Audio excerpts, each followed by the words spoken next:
중복 보조금 실태. 이게 똑같은 사업 가지고 단어 몇 개 고쳐서 행안부에서도 보조금 타고 통일부에서도 보조금 타고 환경부에서도 보조금 타고 하는 식으로 이 중복 보조금을 탄 시민단체들이 대거 적발됐는데 시민단체들의 이름만 봐도 아, 이게 종북주사파 시민단체구나 하는 거를 딱 알아볼 수 있는 그런 단체들이 대다수입니다. 최근 5년간 시민단체 102곳이 행안부와 8개 부처에서 총 140억 원이 넘는 보조금을 중복 수령했다는 것이 확인이 됐습니다. 국회 행안위가 행안부의 보조금 지급 내역과 통일부, 환경부, 국가보훈처 등 정부 부처 8곳의 보조금 지급 내용을 전수 비교 조사를 한 결과 확인이 됐습니다. 부처별 보조금 중복 지급 점검 시스템이 전무했다라고 하는 것도 드러났습니다. 일부 시민단체는 이름만 살짝 바꾼 사업으로 여러 부처 보조금을 받아서 보조금 쇼핑을 했다는 지적까지 나옵니다.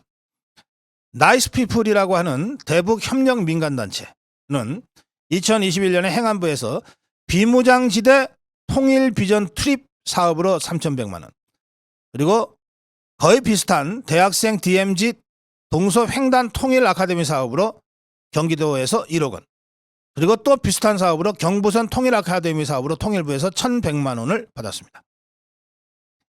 이 세 프로젝트의 내용은 6.25 전쟁 관련 장소나 DMZ 일대를 탐방하는 사업으로 되어 있습니다. 이름만 살짝 바꾼 유사수 사업으로 세 부처에서 총 1억 4,200만 원을 이 나이스피플이라는 단체가 받았습니다. 이 행안부 규칙에는 보조금을 다른 부처에서 받으면 행안부에서는 보조금 지급 대상에서 제외한다라고 하는 원칙이 있습니다. 그런데 다른 부처에서 받았는지 안 받았는지를 제대로 크로스 체킹할 수 있는 시스템은 없었어요. 그러니까 일일이 어떤 단체가 보조금을 신청하면 이 단체가 딴 데서 받았는지 안 받았는지를 다 수작업으로 확인을 해야만이 중복 수령인지 아닌지를 확인할 수 있게 돼 있다는 겁니다. 이렇게 해서 이 비슷한 거의 똑같은 사업으로 새 부처로부터 중복으로 보조금을 받고 난 이 단체는 그 후에 숙박비 과대화 결제 후에 숙박업소에 남은 돈을 보관을 해두거나 회계 과정에서 과거 증빙사진을 재사용하는 행태까지 보였다고 합니다. 그야말로 참 심각한 세금 도둑질을 한 겁니다. 민족통일협의회라고 하는 민간 통일운동단체가 있습니다.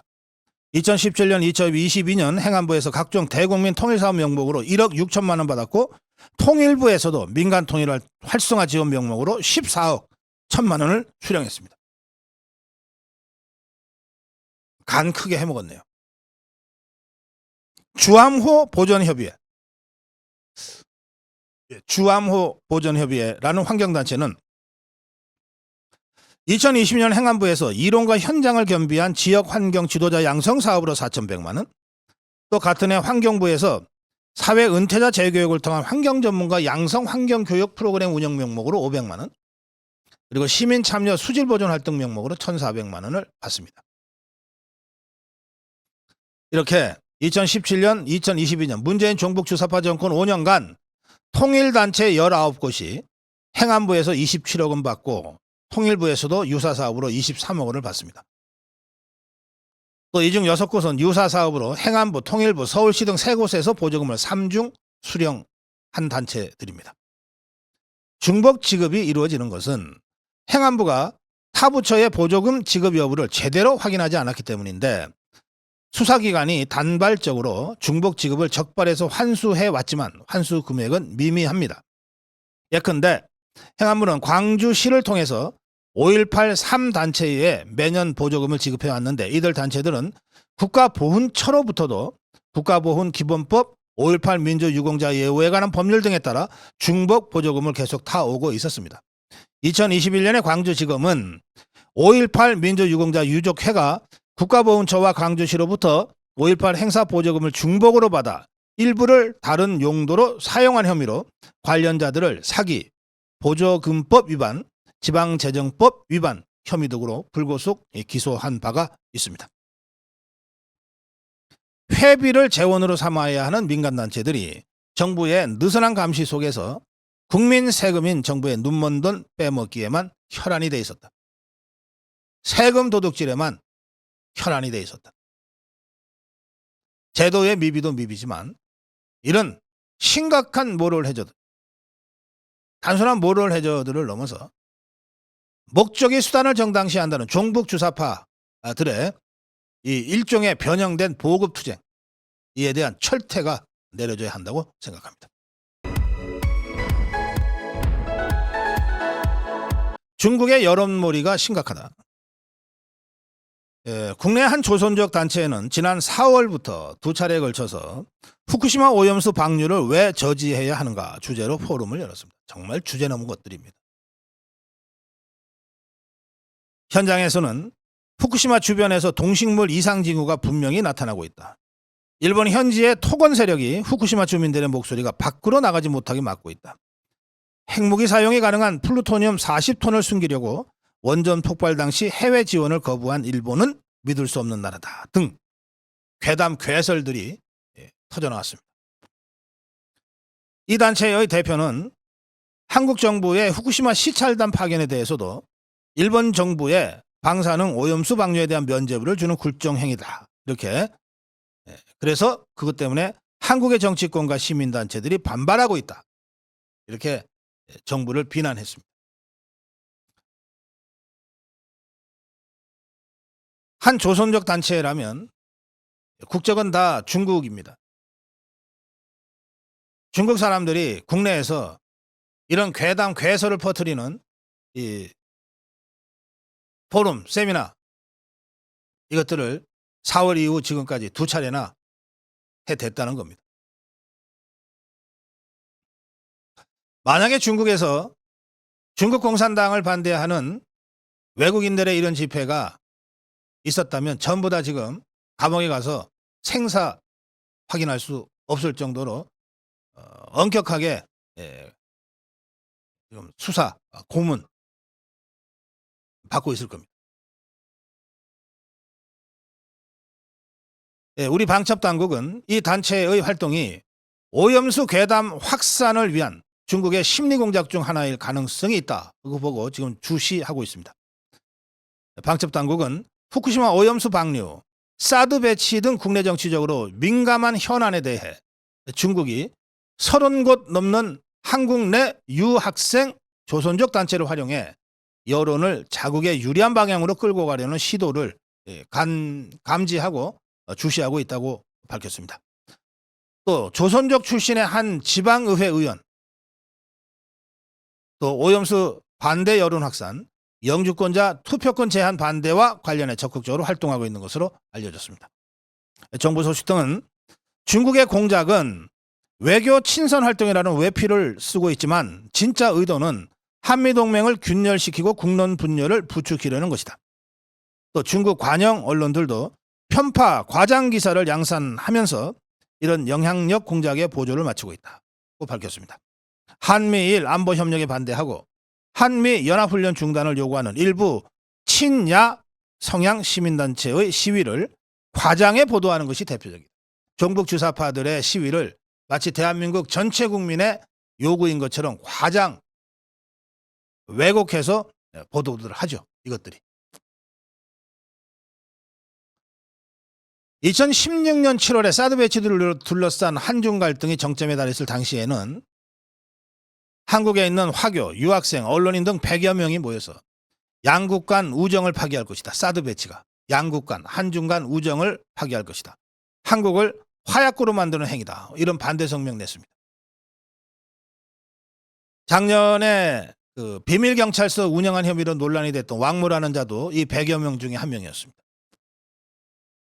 그리고 이 시기를 전후해 국내의 중국 유학생 다수가 언론에 나와서 사드 배치는 미국의 중국 봉쇄, 한국에도 위협이고 미국에만 이득이 되는 것이라는 주장을 방송을 통해서 해댔습니다. 주한 중국 대사관, 그 싱하이밍인가 뭔가 하는 자가 지금 대사로 있잖아요. 주한 중국 대사관은 재외공관 중에서는 이례적으로 2020년부터 한중 최고위 과정을 운영합니다. 대사관에서 한중 최고위 과정을 운영해요. 그러면서 국내 이 한중 최고위 과정에 등록하는 이른바 중국에 잘 보여서 뭔가 좀 이득을 얻겠다고 하는 자들이 종북 주사파들이 대거 여기 과정에 들어가 있을 텐데 등록해서 이들에게 중국 정부, 중국 공산당의 입장을 전달하고 있습니다. 또 국내 주요 대학에 설치되어 있는 중국 교육부 산하공자학원, 중국 공산당 산하공자학원, 또 영향력 공작의 천병으로 꼽힙니다. 미국, 영국 등 상당수 서방 국가들은 안보 위협을 이유로 공자 학원 퇴출에 나선 지 오래됐습니다. 그런데 한국에서만은 아직도 24곳의 공자 학원이 있고 무풍지대처럼 활동하고 있습니다. 상당수 대학이 정말 몇 푼 되지도 않는 그 공자 학원 관련 지원금을 중국으로부터 받고 있어서 그렇습니다. 돈 몇 푼 주어가면서 중국 공산당이, 중국 정부가 깊숙이 공자 학원 운영에 지금 관여하고 있는 겁니다. 그래서 이 공자 학원을 통해서 대학생들한테 월 30만 원에서 160만 원 가량 무슨 장학비 각종 면목의 지원비로 미끼 상품처럼 던져주고 중국어 대회 입상자에게는 중국 취업을 미끼로 접근해서 포섭하려 하고 있습니다. 작년에 이 공자학원의 그 음흠한 이 공작 구조와 그 위험성에 대해서는 여러 차례 보도가 된 바 있는데 아직도 이 공자학원을 퇴출했다는 이 대학의 소식은 들려오지 않고 있습니다. 참 우리 대학들, 이거 대학의 자율적 행동에 맡길 상황은 이미 지났습니다. 정부와 사법당국이 좀 더 적극적으로 이 문제를 다룰 때가 지났다. 이미 늦었다. 지금이라도 적극적으로 나서야 한다. 이 말씀을 드립니다. 국토교통부가 서울 양평 고속도로 사업 관련 자료를 일체 다 공개했습니다. 이 공개된 자료가 굉장히 양이 많습니다만 핵심은 뭐냐 하면 국토교통부가 예타를 통과할 때 원한 이 양서면으로 JCT를 만드는 것이었는데 2019년에 예타를 시작해서 2021년에 예타를 통과할 때 이 JCT가 양서면이긴 했으나 예타 보고서에서조차 이 양서면이 여러 가지로 문제가 있으니까 좀 대안 검토가 필요하다는 의견이 예타 보고서에서부터 적시되어 있는 것이 이번 국토부가 공개한 보고서를 통해서 확인이 됐습니다. 기획재정부가 의뢰해서 한국개발연구원 KDI가 실시한 예타 보고서에 대안 검토가 필요하다 이런 문구가 담겨 있습니다. 그리고 국토부가 예타가 통과된 이후에 타당성 검사를 하기 위해서 작업을 했는데 그때 국토부의 타당성 검사의 공문서에 대안이 거론된 것은 지난해 1월이 처음입니다. 지난해 1월 문재인 좌파 종북 주사파 정권 때입니다. 지난해 1월 문재인 종북 주사파 정권 때인 지난해 1월에 국토부의 공문서에 대안이 거론되기 시작합니다. 국토도로국 도로정책과는 지난해 1월 타당성 조사의 주요 사업, 과업 첫 번째로 최적 대안 노선 검토를 명시했습니다. 예타를 통과할 때부터 이게 양서면으로 일단 설정해 놓고 예타 통과는 시켰지만 이 양서면 이게 맞아? 한 번 더 타당성 검사할 때 검토할 때 제대로 한번 해봐. 사실상 조건부 예타 통과를 시켜놨던 거예요. 그러니까 본격 타당성 검사를 할 때 문재인 종북 주사파 정권 때 국토부가 첫 번째 과제로 최적 대안 노선 검토를 명시한 겁니다.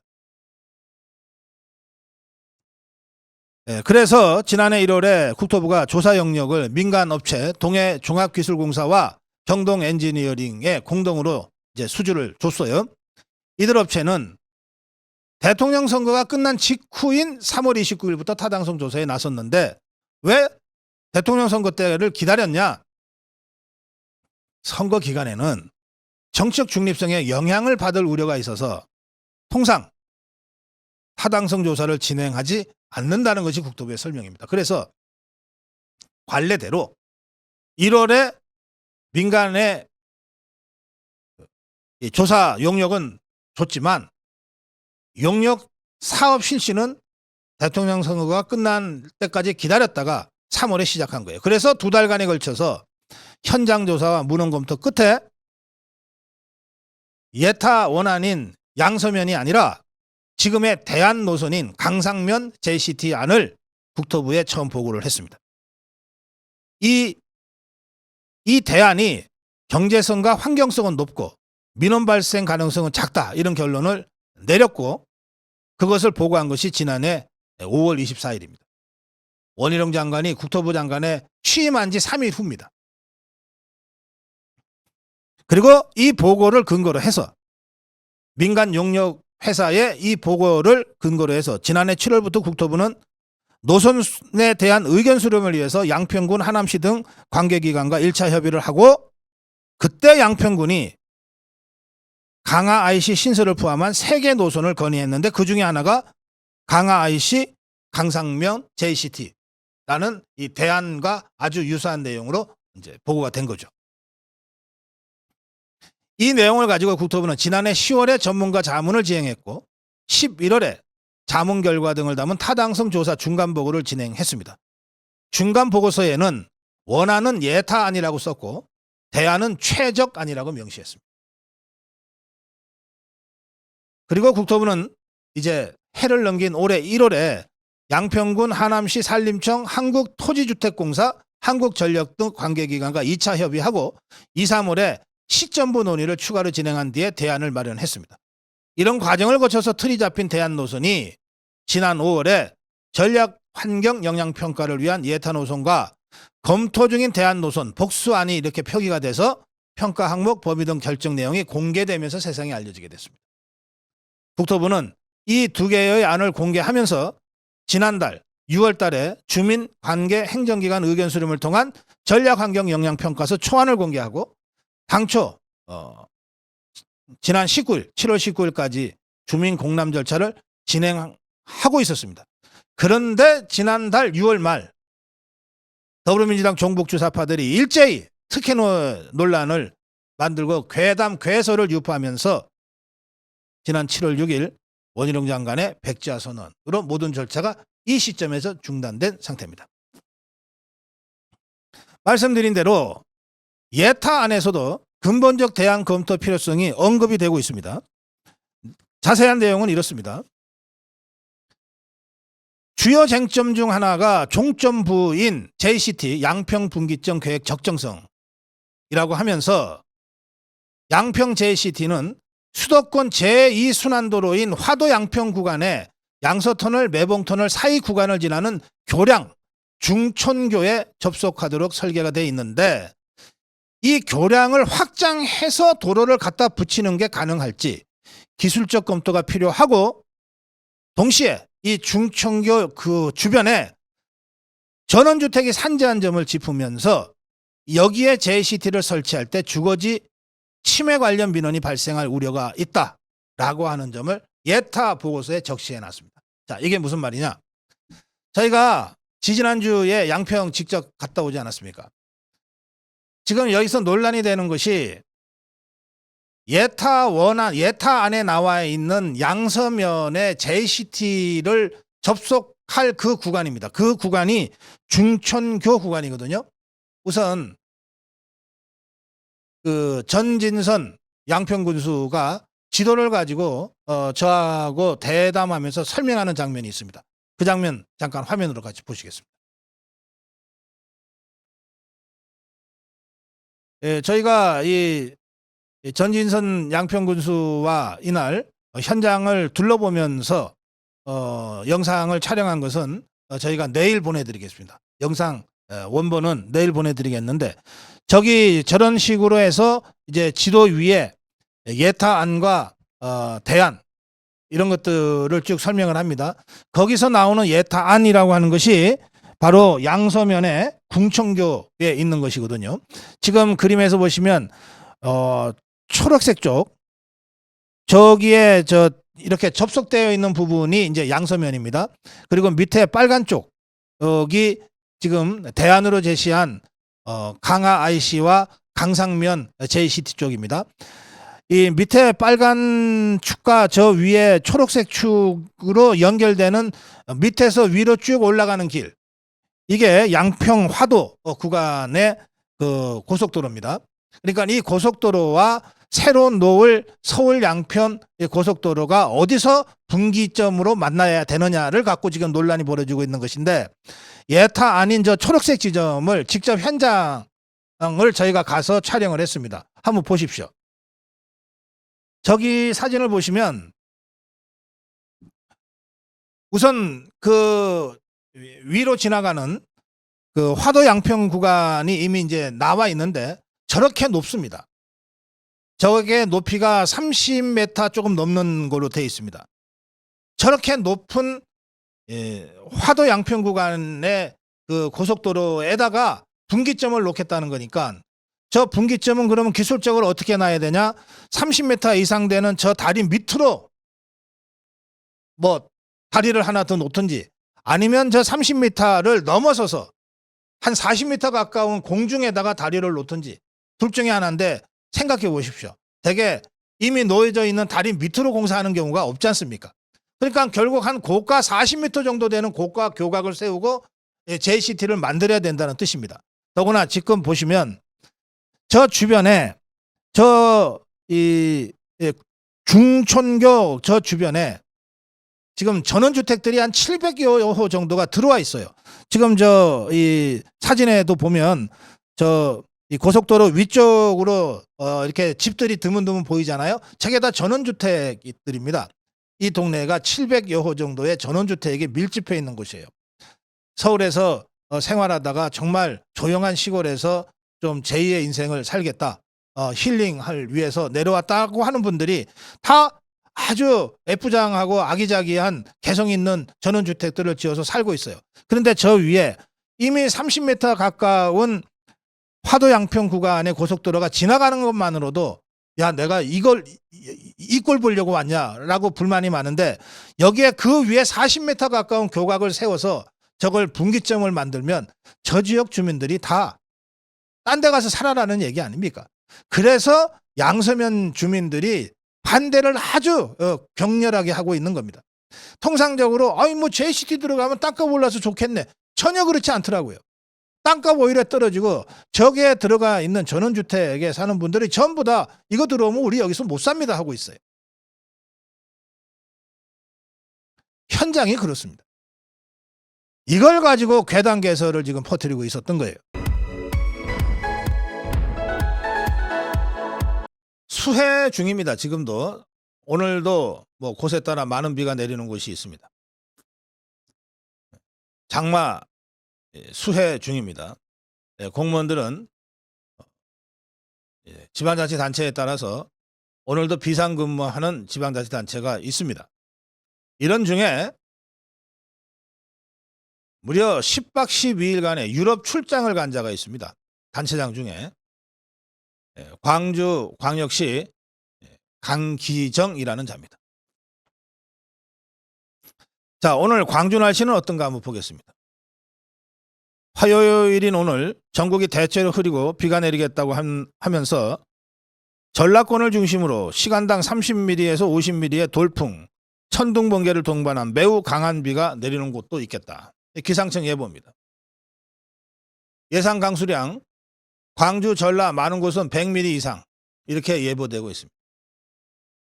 당연히 광주, 전라남도 공무원들 비상근무를 하지 않을 수 없는 상황이죠. 또 당분간 열대야가 나타나는 곳이 많겠다. 이런 기상청 예보가 오늘도 있습니다. 그런데 이렇게 전국 수해가 극심한 상황에서 더불어민주당의 강기정 광주 광역시장 유럽 순방 중입니다. 광주에 호우경보가 내린 상황에서 강기정이가 10박 12일간의 유럽 순방을 떠난 겁니다. 광주시에 따르면 강기정은 지난 22일 토요일부터 8월 2일까지 10박 12일 독일 베를린, 뉘른베르크, 라이프치히, 스페인 바르셀로나, 스웨덴 말메, 덴마크 코펜하겐 등 유럽 4개 국가 6개 도시를 방문하는 10박 12일 일정으로 유럽 출장길에 올랐습니다. 이 10박 12일 이 출장의 이유 명분은 2025 세계 양궁 선수권 대회 광주 개최 홍보를 위한 겁니다. 대단히 중요하고 급박한 일인 것 같습니까, 여러분? 전 공무원들이 비상근무해야 되는 이 상황에서도 감행하지 않으면 안 될 정말로 기묘하고 급박한 일로 강기정이가 유럽 간 것 같습니까? 2025년 세계 양궁 선수권 대회 광주 개최 홍보가 그렇게 긴박하고 급박합니까? 강기정의 출국 전후로 광주에도 많은 비가 내렸습니다. 22일 날 출국했는데 광주 기상청에 따르면 22일 새벽부터 24일까지 강한 비가 집중될 것으로 예보가 이미 됐던 상황입니다. 광주시 지역재난안전대책본부는 비상 3단계를 발령해서 전 직원이 비상근무에 나섰던 때이기도 합니다. 그래서 당시에도 이 상황에서 무슨 대회 유치 홍보, 그것도 2025년에 있는 대회 유치 홍보를 위해 10박 12일이나 유럽 가는 게 맞느냐? 이런 지적이 나왔지만 광주시 측은 미리 잡힌 일정이고 광주에 큰 피해가 없다 이러면서 출장을 강행했습니다. 자, 세상에 어느 일정이 미리 잡히지 않은 일정이 있습니까? 미리 잡히지 않은 일정이 있냐고.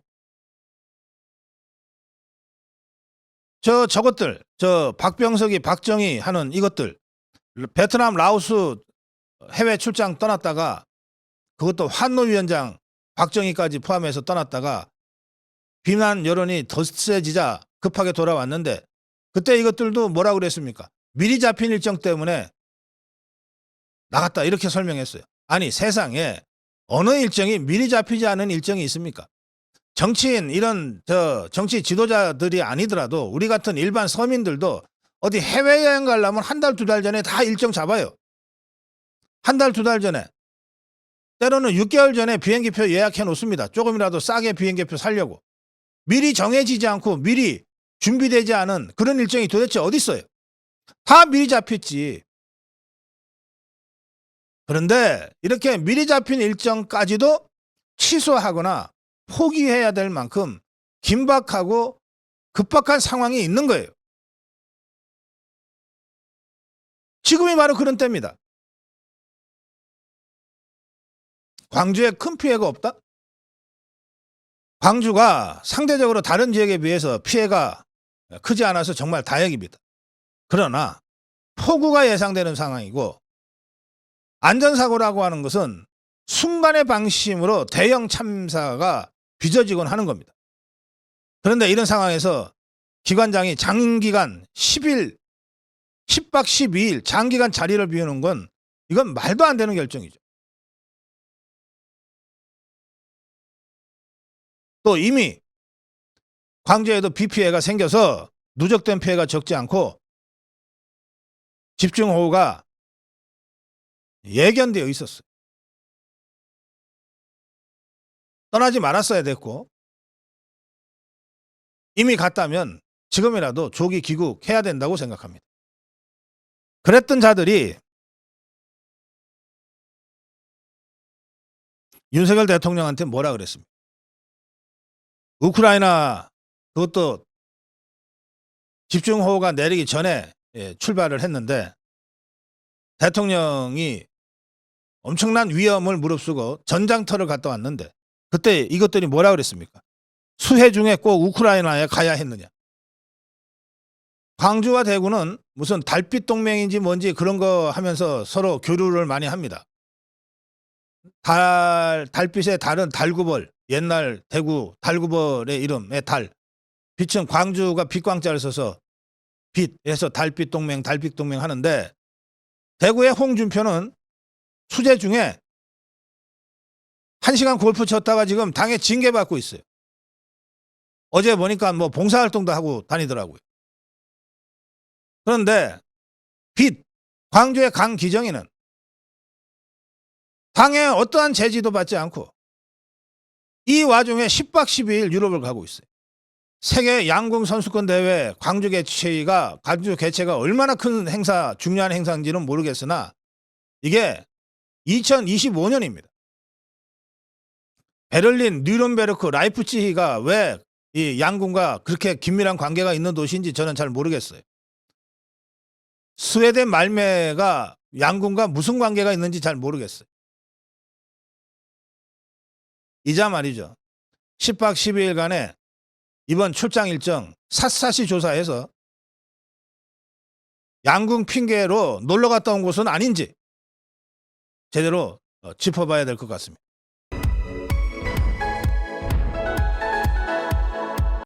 예, 출판협회가 말이죠. 박표근 장관을 막 공격하고 나섰습니다. 뭐 사퇴하라 이러고. 참. 아니 장관하고 맞짱 뜨려면 문체부로부터 받은 지원금이라도 토해 놓고 시작하든지. 참 이 뻔뻔한 자들이. 제가 어제 문체부의 박표근 장관이 출협 이 K북, K출판이 K컨텐츠의 기반이 된다고 하면서 이 서울국제도서전을 개최한 출협과 그 감독기관인 출판진흥원의 여러 가지 난맥상에 대한 조사, 그리고 조사 후 불법 위법 행위가 발견될 경우에 수사 의뢰를 하겠다는 방침을 제가 전해드린 바가 있습니다. 박보균 장관의 주장은 이랬습니다. 출협, 대한출판문화협회 출협이 최근 5년간 서울국제도서전에 수익금 상세 내역을 누락했다. 실정법 위반 여부에 따라 수사 의뢰하겠다고 밝힌 겁니다. 출협의 회계 처리를 들여다본 결과 서울국제도서전의 수익금, 상세 내역 누락 등 한심한 탈선 행태가 발견됐다. 출판사들로 구성된 사단법인인 출협은 10억 원 안팎의 국고보조금을 지원받아 매년 서울국제도서전을 개최해왔다. 문체부 산하 공공기관인 한국출판문화산업진흥원이 보조금 집행과 사용 내역 등을 감독하고 있다. 문체부는 출협이 2018년부터 5년간 보조금 정산 과정에서 수익금의 상세 내역을 한 차례도 출판진흥원에 제출하지 않았다. 그리고 감독기관인 출판진흥원은 확인 과정 없이 이를 그대로 추인해왔다고 밝혔습니다. 또 출협은 서울국제도서전의 도서전 기간 입장료, 출판사 등 참가기관의 부수 사용료를 받아서 수억 원대의 수익금을 얻었다. 하지만 감사 과정에서 출협이 입출금 내역 일부를 지우고 제출하는 등 비협조적인 모습을 보였다.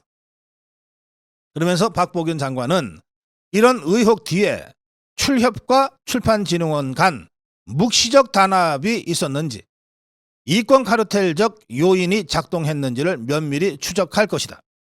이런 입장을 밝혔습니다. 박보균 장관의 입장 표명이 있은 직후에 윤철호 출협 회장이 입장문을 내고 반박했습니다. 윤철호의 입장 내용은 이렇습니다. 출협은 보조금 정산 규정에 따라 정산 완료 및 회계검사를 통해 필요한 자료를 모두 제출했다.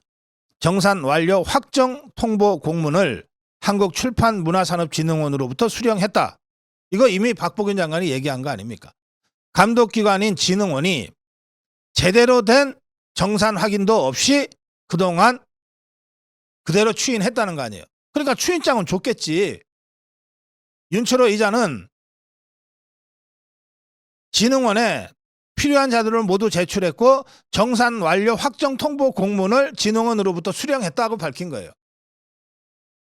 진흥원이 아무런 확인 과정 없이 그대로 추인했다고 하는 그 추인장을 자기는 받았다고 얘기하고 있는 거예요. 그러면서 출협은 최근 10수년간 서울국제도서전과 관련해 문체부와 출판산업진흥원의 승인 없이 정산을 마친 적이 한 번도 없다. 아니 진흥원이 승인을 했다니까. 제대로 검증을 하지 않고 승인을 해서 문제라고 박배원 장관이 지적한 거란 말이에요. 문체부의 출협 방문 감사 시에는 아예 관련된 모든 통장 자체를 공개했다. 자, 과연 전부 다 공개했는지 한번 봅시다. 윤철호는 출협은 지금부터가 중요합니다. 출협은 문체부의 산하기관이 아니다. 아니지. 박보균 장관이 설명했잖아요. 출협은 출판사들로 구성된 사단법인이다. 그러니 문체부 산하기관이 아니라는 거예요. 출협은, 자, 윤철호 주장입니다. 출협은 문체부 산하기관이 아니다. 통장 내역을 제출해달라고 요청에 응한다고 해서 출협의 다른 거래 내역까지 모두 밝혀야 할 필요가 있는 것은 아니다. 다 안 줬다는 것 아닙니까? 나이 참 이것들 정말.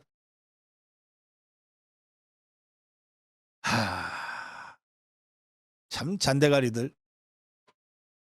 자, 그러면서 서울국제도서전은 국가 행사가 아닌 민간의 행사다. 자, 그래 놓고 뭐라고 썼느냐. 행사에 일부 국고보조금을 지급하면서 수익금의 초과이익은 국고에 반납하라는 의무를 부과한 사실도 없다. 이랬어요. 자, 행사에 일부 국고보조금을 지급하면서 몇 푼 안 주면서 되게 시끄럽게 간섭하네. 이런 뜻 아닙니까? 이 일부 국고보조금이 박보균 장관에 의하면 매년 10억 원이었다는 겁니다. 이게 다 여러분의 주머니에서 나간 돈입니다. 이 좌파, 종북주사파 이것들은 하도 억억억 하는 바람에 10억 별거 아니라고 생각하는 것 같아요. 평생 손에 흙 한 번 안 묻히고 땀 한 번 안 흘리고 빈둥거리면서 기생충처럼 빨대 꽂고 살았던 자들이라 10억이든 100억이든 뭐 큰 돈이라고 생각 안 하는 것 같아요. 자, 뭐 출협이 민간단체입니다. 박병훈 장관도 설명했잖아요. 출협 민간단체다. 사단법인이다. 다만 문체부 산하공공기관인 출판문화산업진흥원, 이 출판문화산업진흥원이 이 출협에 대해서 보조금이 나가기 때문에 보조금의 집행과 관련해서 사용 내역 등을 감독할 권한이 있다는 거예요. 자, 정부 돈이 나가면 그 정부 돈이 나간 부분에 대해서는 정부가 감시하고 감독할 책임이 있습니다. 정부가 보조금을 뿌려놓고 감시 감독 안 하면 직무유기예요. 그러니 출협한테 얘기합니다. 윤철호 출협한테 얘기합니다. 정부의 감시 감독 받기 싫으면 보조금 안 받으면 된다. 사단법인 만들어 놓고 왜 정부한테 자꾸 손을 내밀어? 민간단체라며 자기들끼리 하는 민간 행사라면서 왜 정부 돈을 받아? 받았을 때는 언제고 이제 와서 감시 감독 권한이 있니 없니? 이런 식으로 따지고 드냐고. 돈 내놓고 다 토해놓고 시작하라고. 문체부 장관 사퇴 요구까지 했는데 이건 사퇴 요구도 아니에요. 보니까 뭐라고 썼냐. 공직자가 더 이상 대립과 갈등 의혹의 증폭에 몰두하지 말고 문화발전 본령에 집중하기 바란다고 하면서 박 장관의 해임을 요구한다 이랬어요. 그러면 박보균 장관의 박보균 장관을 해임할 수 있는 권한은 누구한테 있습니까? 윤석열 대통령한테만 있는 거예요. 임명권자니까. 그러면 윤철호 이자는 윤석열 대통령한테 요구하는 거예요. 박보균 장관을 해임하라고. 뭐 좋아요. 민간단체가 뭐 그런 맛도 있어야지. 좋다니까? 그러면 받은 거 토해놓고 시작하라고. 쪽팔리게 말이야. 돈 받을 때는 언제고 이거 받으면서 아마 실무자들한테 손 비비면서 했을 텐데 그래 놓고 이제 직원들 불리하다고 우린 민간기관이야. 왜 간섭해? 장관 해임해라고 대통령한테 큰 소리 치고 요구할 정도 배짱이 있으면 먼저 먹은 돈부터 토해놓고 시작하란 말이야. 무난하다는 것들이 더해.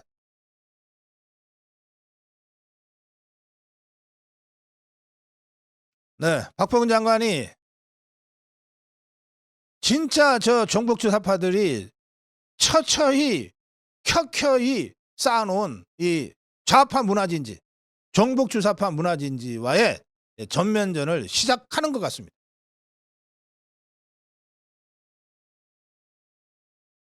이게 종북 주사파 생태계, 이 태양광 생태계보다 훨씬 더 역사가 오래되고 뿌리가 깊어요. 이거야말로 진짜 문화전쟁이고 헤게모니 이념 전쟁이에요.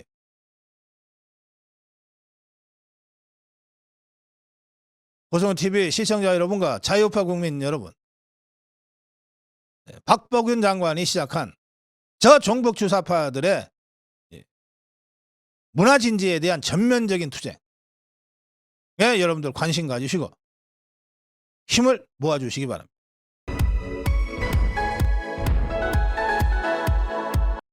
더불어민주당 국회의원의 보좌관이 국방부로부터 자료를 요청해서 받았는데 2급 비밀까지 포함된 군 기밀 700여 건을 그동안 요구해서 받았다는 겁니다. 그런데 보좌관이 이렇게 자료를 요청하는 것은 국회의원의 의정활동을 위해서 하는 것인데, 이자는 이렇게 해서 받은 국방 관련 기밀 문건 이거를 국회의원 의정활동에 뭐 일부는 썼겠지만 별로 쓰지 않고, 또 그 의원실에서도 이자가 그런 자료를 요청해서 받았는지도 잘 모르는 상태였다고 합니다. 간첩질이 의심됩니다. 합리적 의심이 제기되는 겁니다. 군사기밀 유출 혐의로 국정원의 내사를 받고 있는 더불어민주당 중진 의원의 친북 성향, 종북 주사파 성향의 전직 보좌관 A씨입니다. 이 A는 여성으로 알려졌습니다. 국방부에서 김정은 참수부대 정보를 받아간 것으로 확인이 됐습니다. 이 A가 이자가 지난 3년간 국방부에 요구한 군사기밀 700여 건에 달했습니다. 그러자 국방부가 도대체 이자가 무슨 자료를 가지고 갔는지 전수조사가 필요하다. 전수조사에 들어간 것으로 파악됐습니다. 이자는 최근 자신을 둘러싼 논란 속에서도 국방위에 있는 이 중진 의원, 더불어민주당 중진 의원 보좌관에서 그만둔 다음에 논란 때문에 그만뒀어요. 그 다음에 국방위보다도 더 민감한 정보, 그래서 거의 대부분의 회의가 비공개되는 정보위 소속의 다른 더불어민주당 의원실에 채용 지원을 했다고 합니다. 채용되지는 않은 것 같습니다. 이자의 행태가 심히 의심스럽지 않습니까? 이자가 국방부에 요구한 기밀 자료는 김정은 참수부대 장비 현황, 현무미사일 지휘통제실 교신 자료, 북파 공작부대 운용 예산, 대면 보고만 받는 2급 기밀이 다수인데 이 대면 보고만 받았기 때문에 어떤 정보를 대면 보고 받았는지는 지금 파악이 안 되고 있는 상태입니다.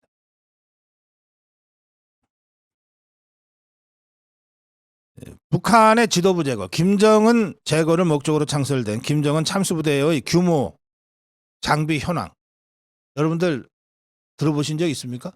어느 정도 규모고 어떤 장비를 갖고 있다. 모르잖아요. 왜?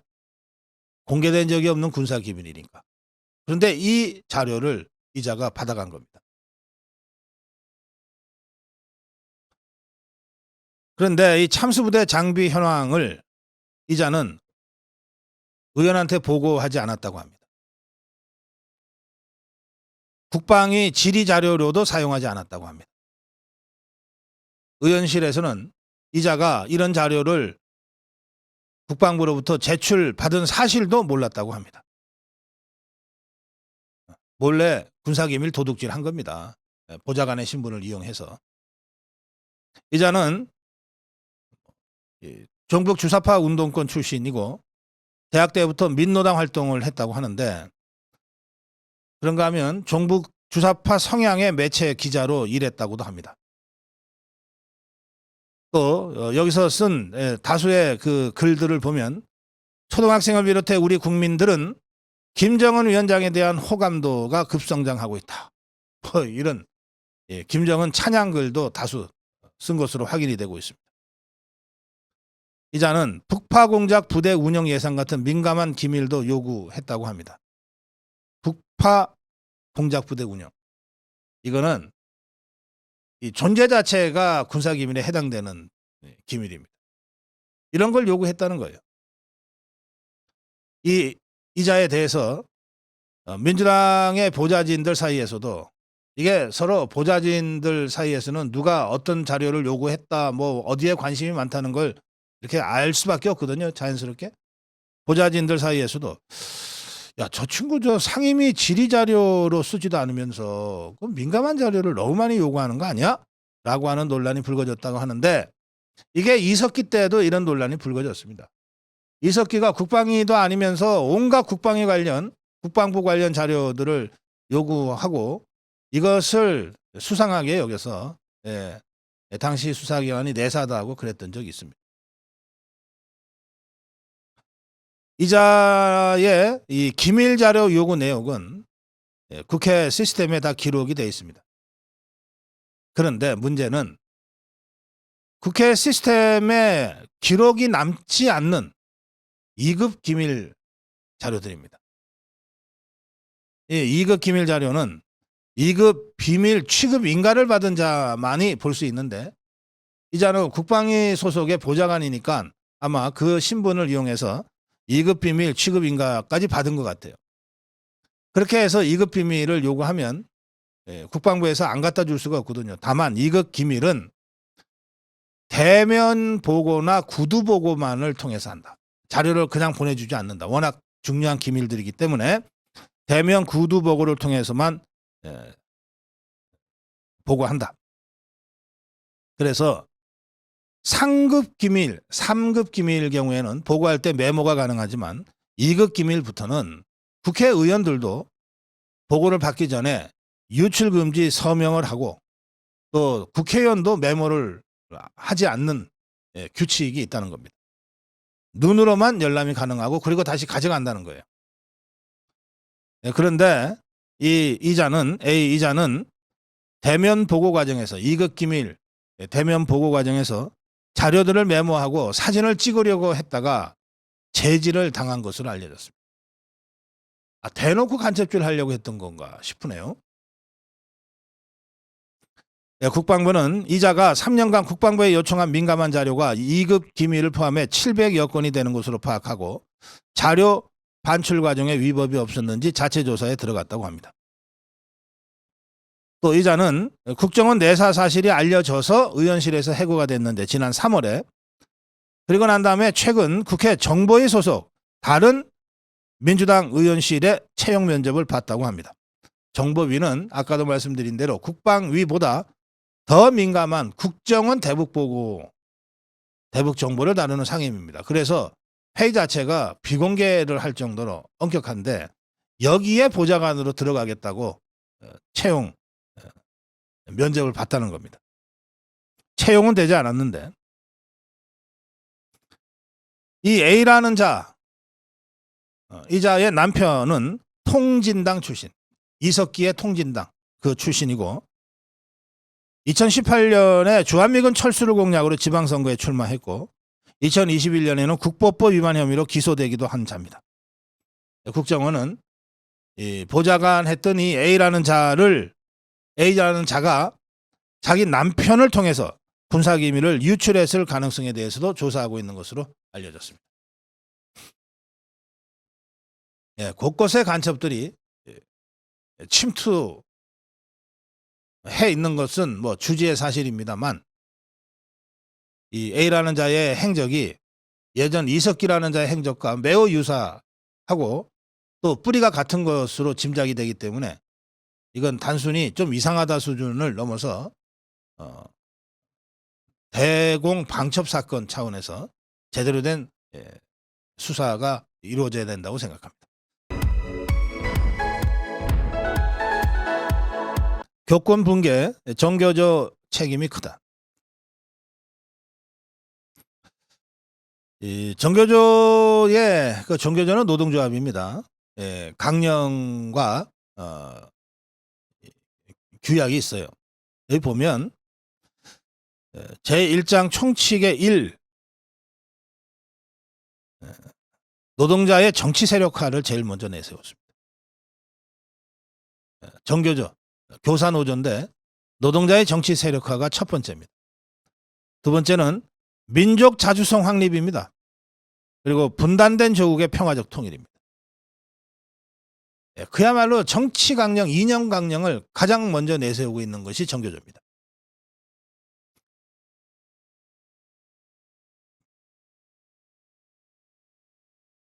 이 정교조가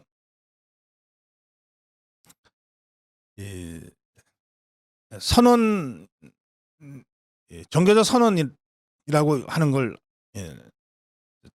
해놨는데 이렇게 되어 있습니다. 생산의 주역이며 사회개혁과 역사발전의 주체인 우리는 100여 년에 걸친 선배 노동자들의 불굴의 투쟁과 뭐 이렇게 나와 있습니다. 이게 뭐 거의 마르크스의 사적 유물론을 선언하고 있는 거죠.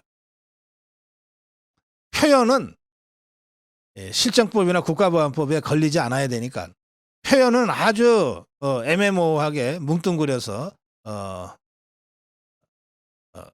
은유적 또는 완곡하게 하고 있습니다. 그러나 위장한다고 그게 감춰집니까? 생산의 주역이며 사회개혁과 역사발전의 주체인 우리는 이렇게 시작하는 선언이 정교조 선언입니다.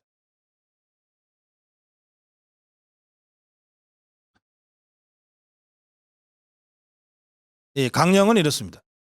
강령 1. 이 정교조가 속해 있는 민노총의 강령입니다. 정교조는 민노총에 속해 있습니다. 정교조를 포함한 민노총의 강령은 이렇습니다. 1. 우리는 자주적 민주적 노동조합 운동 평등을 보장하는 참된 민주사회. 평등 보장하는 참된 민주사회를 정치학에서는 인민민주주의라고 부릅니다.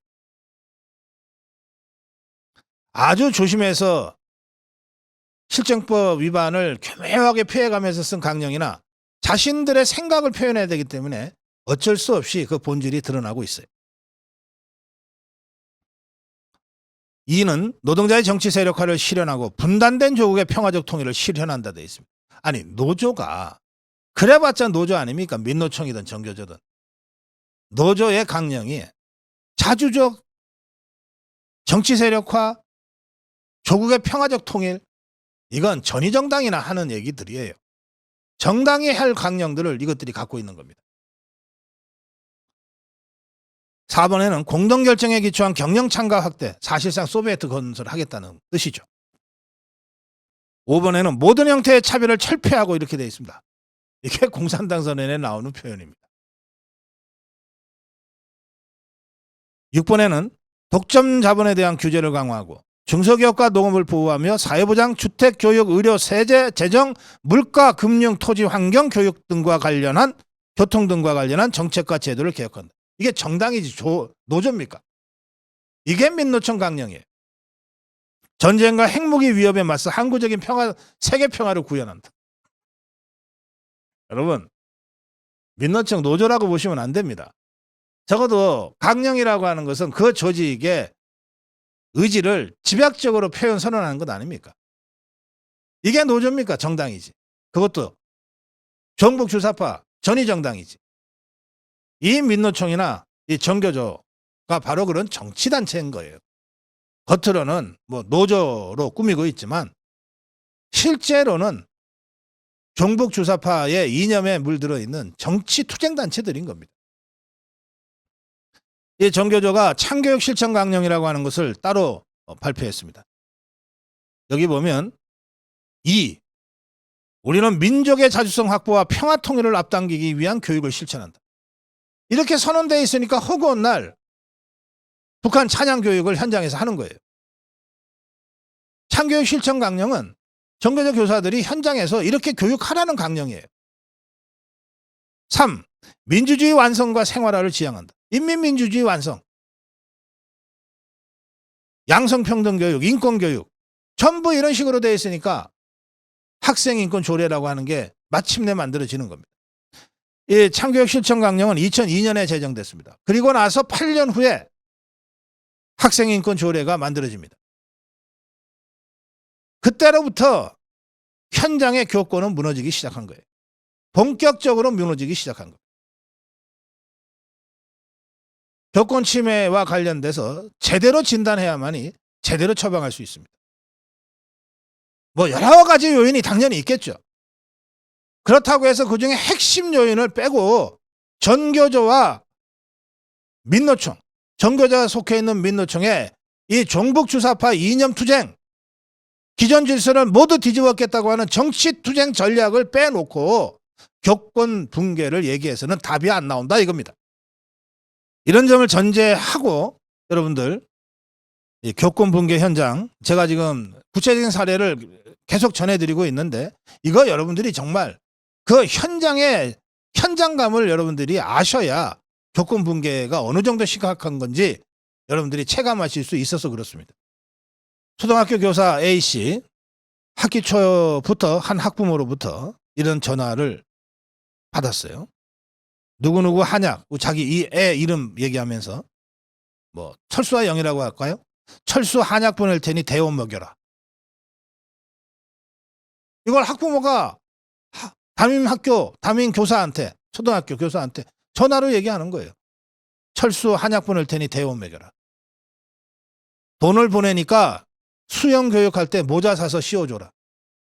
초등학교 교사 B씨는 작년에 크리스마스 날 12월 25일 날 아침 7시 반에 학부모 전화를 받았답니다. 이거 다 노는 날 아닙니까? 그리고 방학이잖아요. 방학 중인 시간인데 7시 반에 학부모 전화를 받았다고 합니다. 전화 내용은 이렇습니다. 우리가 놀러 가야 하는데 애가 좀 방해가 된다. 그러니까 선생님이 출근해서 우리 애 좀 봐주고 공부 좀 가르쳐줘라. 설마 이 교사가 진짜 학교에 가서 이 애랑 놀아주지는 않았겠죠? 가족 여행 사진을 교사의 카톡에 200장 넘게 보낸 학부모가 있다고 하는데 200장 넘게 보내놓은 다음에 전화인지 문자인지 왜 답장이 없냐? 이렇게 따진 학부모도 있다고 합니다. 크리스마스 이브 12월 24일 밤 11시에 부재중 전화가 20통 넘게 찍혀 있어서 그래서 또 전화가 왔길래 전화를 받았더니 오늘 아이가 다쳤는데 왜 얘기 안 해줬냐? 는 항의 전화를 밤 11시 하면서 이번에도 안 받으면 교장한테 전화하려고 했다. 이렇게 소리를 질렀다고 합니다. 교육부는 우선 학부모가 교사한테 이런 민원이든 무슨 민원이든 민원 연락을 바로 할 수 없도록 학교 내 민원 담당자를 지정할 방침이라고 하는데 이런 조치들이 필요는 하지만 이게 다 미봉책이란 말이에요. 이렇게 교권이 정말 참혹할 정도로 무너진 데 진정한 원인이 있다. 숨겨진 원인이 있다. 그게 뭐냐? 노조의 허울을 쓰고 종북 주사파의 교시에 따라서 대한민국 체제 전복시키기 위한 진지전 수행하고 있는 민노총 종교조 그들이 현장을 장악하고 벌인 종북 주사파 교육과 그 연장선에 있는 학생인권조례 이것이 가장 핵심적이고 근본적인 원인이다. 이 원인을 제거하지 않고서는 진정한 교권 회복은 불가능하다. 이 점을 이 교육당국이 정확하게 인식해야 된다는 점을 다시 한번 강조합니다.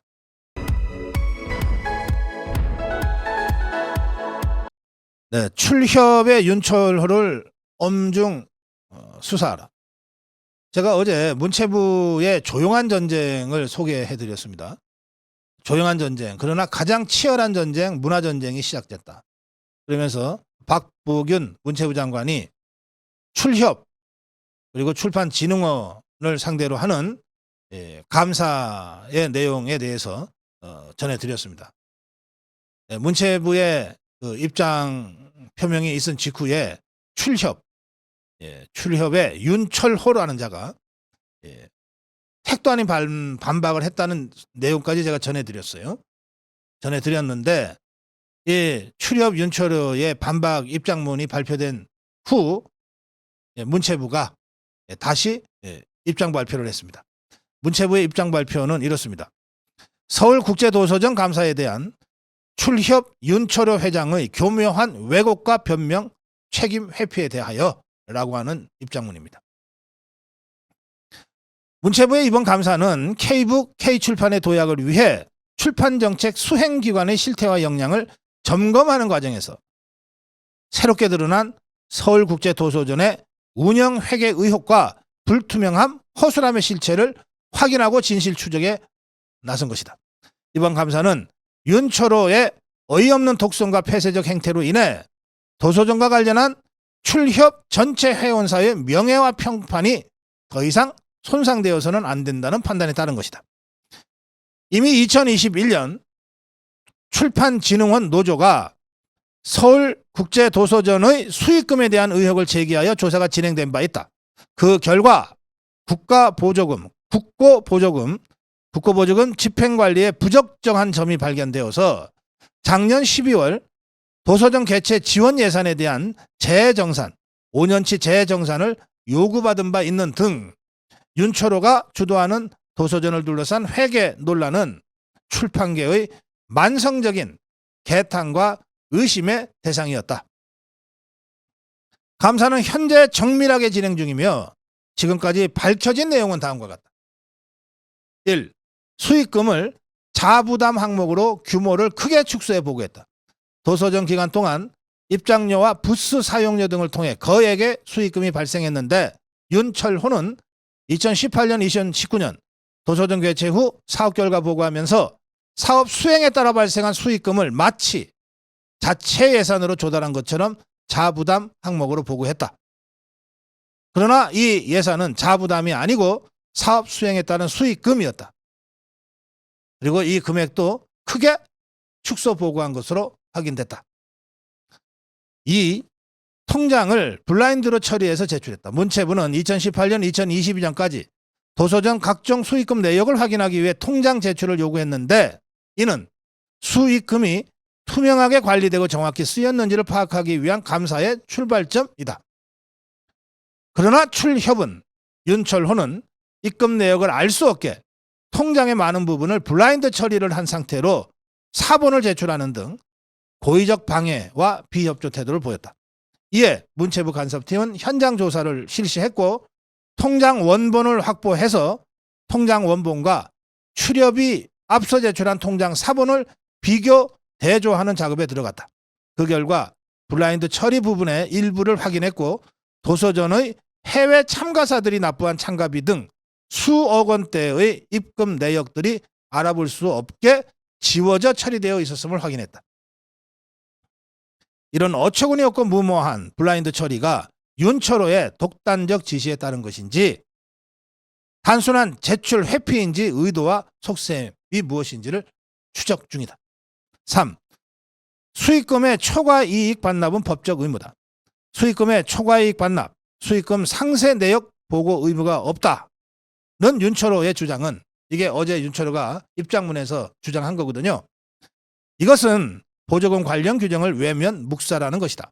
보조금법 제18조 제2항 그리고 기재부 국고보조금 통합관리지침 제26조에 따르면 보조금을 통한 보조사업 수행에 따라 발생하는 입장료 등의 수익금은 당해 보조사업 목적 범위에 맞도록 사업비로 집행하고 잔액 발생 시 국가에 반환해야 할 의무가 있으며 문체부는 이러한 법적 의무에 대해 도서전 국고보조금을 교부할 때마다 출협에 알려줬다.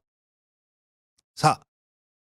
수익금은 별도의 계좌로 관리해야 하는 의무를 위반했다.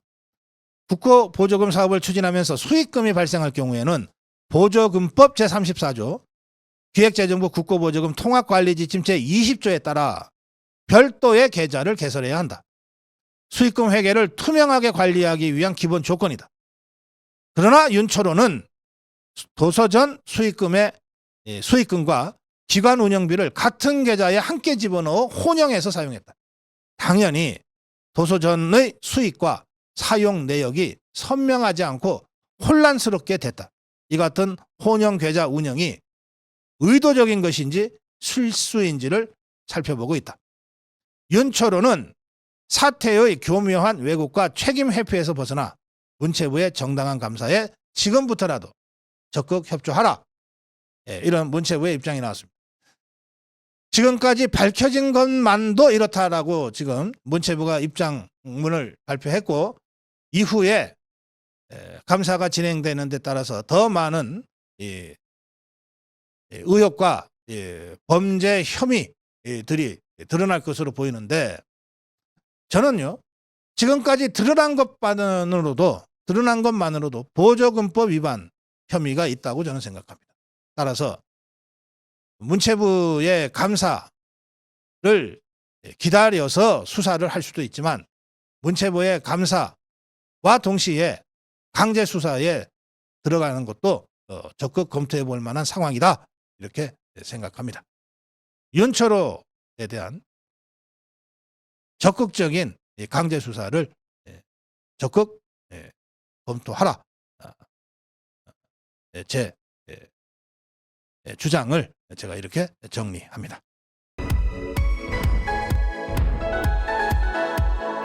지금 쌍방울의 대북송금 의혹 사건과 관련해서 이 핵심 피해의자인 이화영이의 진술이 이재명에게 아주 결정타가 되고 있는 상황에서 이화영이의 진술이 번복이 되고, 또 그 이화영 주변의 움직임이 매우 수상한 움직임들이 계속 확인이 되고 있습니다.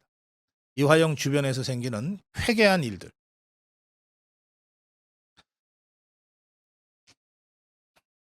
이게 상식적으로는 좀 도저히 이해할 수 없는 그런 일들입니다. 이화영은 애초에 혐의를 부인해 왔습니다. 그러다 최근에 쌍방울이 이재명이의 대북 방북 대가로 800만 달러를 대납했다는 사실을 이재명이한테 보고했다, 이렇게 검찰에 진술했습니다. 이재명이는 지금까지 전혀 모르는 일이다, 김승태도 모르는 사람이다, 이렇게 지금 완전히 부정을 하고 있는데, 그런데 이화영이, 이재명이가 임명한 평화부지사 이화영이가 이재명이한테 보고를 했다는 진술이 나왔기 때문에 이것은 이재명이에게 아주 결정적인 타격이 될 수 있는 진술이었습니다. 그런데 이 진술이 나오자 회개한 일들이 벌어지기 시작했습니다. 먼저 이화영의 아내라는 사람이 나타났습니다. 이 사람은 남편 진술을 다시 뒤집는 옥중 서신을 이화영 남편한테서 받아내서 공개를 했어요. 그것도 황당하죠. 왜 갑자기 피고인의 아내가 나타나서 설칩니까? 그동안 아예 나타나지도 않았던 사람이. 또 이 사람이 이화영의 변호인단의 해임 신고를 법원에 제출했습니다. 변호인단의 선임과 해임은 본인만이 할 수 있습니다. 그런데 이 아내란 사람이 변호인단 해임 신고서를 법원에 제출했어요. 남편이 이재명한테 보고했다는 진술을 이 변호사들 때문에 했다고 단정짓고 그 변호사들을 해임하겠다고 나선 겁니다. 그 직후에 이 재판이 열렸는데, 이 변호사들은 이화영의 아내가 자신들을 해임하겠다고 하니까 재판에 안 나왔어요. 그런데 이화영이는 재판정에서 나 그 사람들 해임한 적 없다, 해임 안 할 거다, 내 생각이 아니다. 법정에서 이렇게 얘기했어요. 판사가 어이없어 했습니다. 이렇게 이화영이가 법정에서 진술하자 갑자기 방청석에 앉아있던 이 아내라는 사람이 이화영이한테 정신 차려라 하고 소리까지 질렀어요. 그러다가 법정 판사로부터 제지도 받았습니다. 이게 무슨 짓입니까? 뭐 두 사람 부부 사이가 어떤지는 모르겠지만 이건 부부싸움 문제가 아닙니다. 직전 대권 주자이고 지금 170석 가까운 국회의원을 거느리고 있는 제1야당의 대표 이재명이의 범죄 혐의와 관련된 재판입니다. 그 재판에서 결정적으로 이재명이에게 불리한 증언을 한 이 화영이에 대해서 그의 아내라는 자가 갑자기 변호인단을 해임하겠다고 그러고 진술 번복했다는 서신을 공개하고 이렇게 설치게 된 겁니다. 정말로 회개하고도 망측한 일이 아닐 수 없습니다. 자, 쌍방울이 이재명이의 방북을 위한 대가로 800만 달러를 북한에 대신 대납했다. 이 사건과 관련해서 이 화영이는 처음부터 끝까지 연루가 되어 있습니다. 그런데 다른 것도 아니고 대북 방북 문제입니다. 평화부지사는 그거 하라고 임명해 놓은 자리입니다. 부지사는 도지사의 직접적 관할하에 있는 돈의 2인자입니다. 이 화영이가 자신의 방북이 아니고 이재명의 방북을 위해서 쌍방울로 하여금 800만 달러를 송금하게 하는 과정에서 핵심적인 역할을 했는데 이게 이재명이한테 사전 보호, 사후 보고 없이 가능했겠습니까? 상식적으로? 사건의 성격상 이 화영이 이재명에 대한 보고도 없이 이런 일을 벌였다고 보기는 어렵다는 겁니다. 상식적으로 어렵다는 겁니다. 사정이 이렇다면 어떻게 되느냐 하면 이화영이가 주범이라면 이화영이가 가장 무거운 죄를 받겠지만 이화영이는 이재명이한테 보고하고 지시받고 움직인 실무자에 불과하다고 하면 이재명이가 가장 무거운 벌을 받고 이화영이는 상대적으로 가벼운 벌을 받게 되어 있습니다. 자, 그럼 이화영이의 아내건 무슨 자식이건 이화영이의 가족이라면 당연히 이화영이의 구명 또는 이화영이가 형을 받아도 최소한 정황을 참작해서 형을 가장 적게 받을 수 있도록 움직이는 게 그게 사람 아닙니까? 그런데 이 이화영이의 아내라는 자는 이화영이가 중형을 받아도 된다. 이재명이만 어쨌든 빠져나가면 된다. 지금 이렇게 움직이고 있는 거예요. 이야말로 회개망측한 일이 아닐 수 없어요.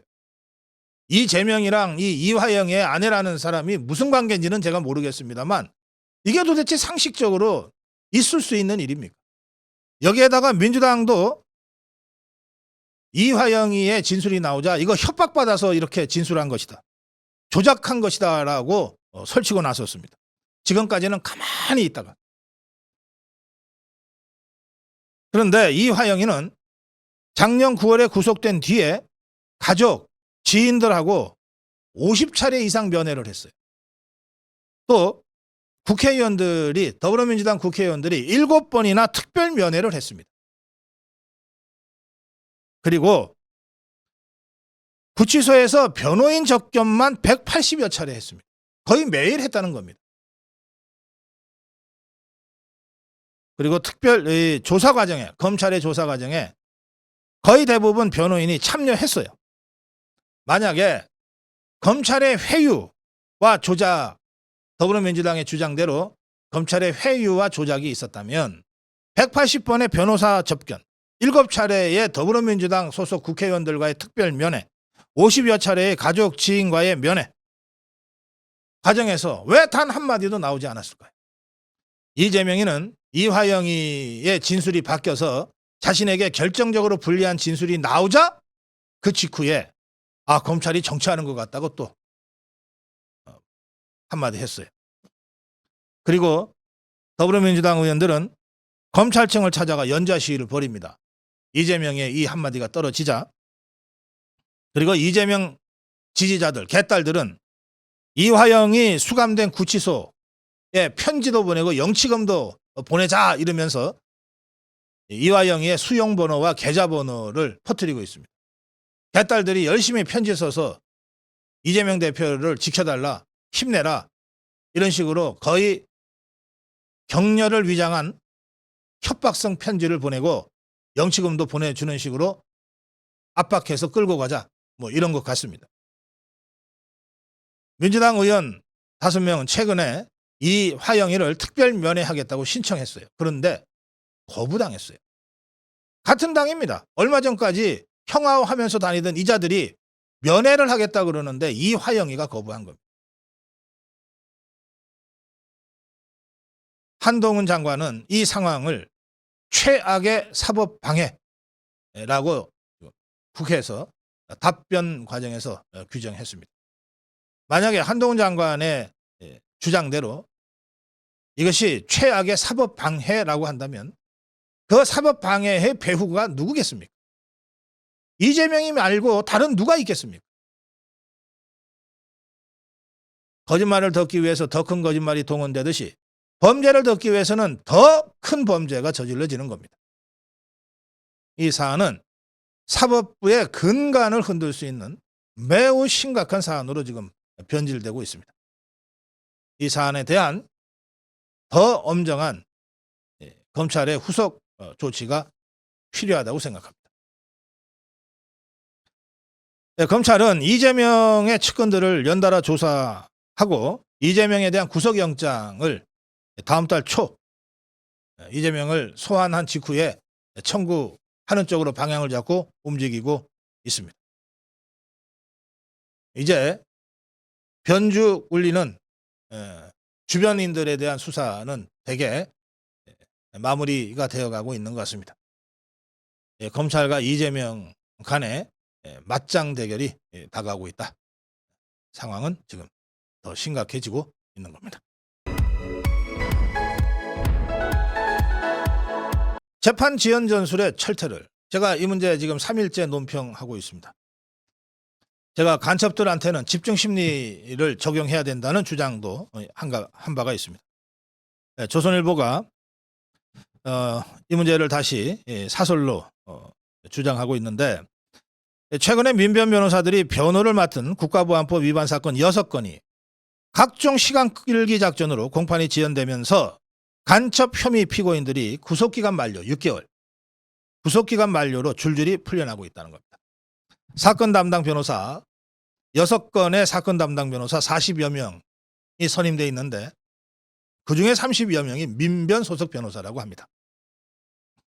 이들은 공판 연기 신청, 증거 채택 거부, 국민참여재판 신청, 위헌법률 심판 제청, 할 수 있는 모든 법적 수단과 이 방법을 동원해서 재판 지연 전략을 구사하고 있다고 합니다.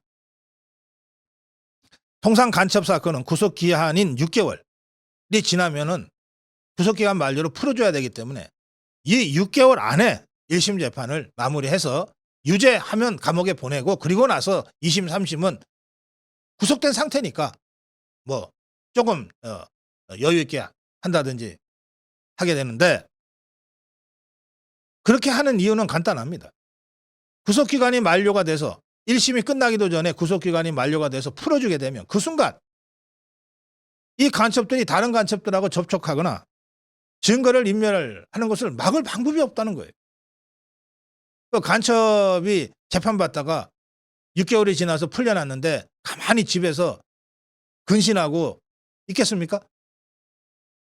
대한민국 체제를 뒤집어 엎겠다고 목숨 걸고 활동한 자들이 구속 즉시 또 다른 간첩질을 하겠죠. 그래서 간첩 사건의 경우에 6개월 구속기간 만료 이전에 1심 재판을 끝내는 것이 통상적인 예였다는 거예요. 무슨 집중심리제 도입과 관계없이도 그러했다는 건데 지금 이 간첩들이 줄줄이 구속기간이 6개월 지나는 바람에 다 풀려나고 있다는 겁니다. 재판 지연 전술에 말려서.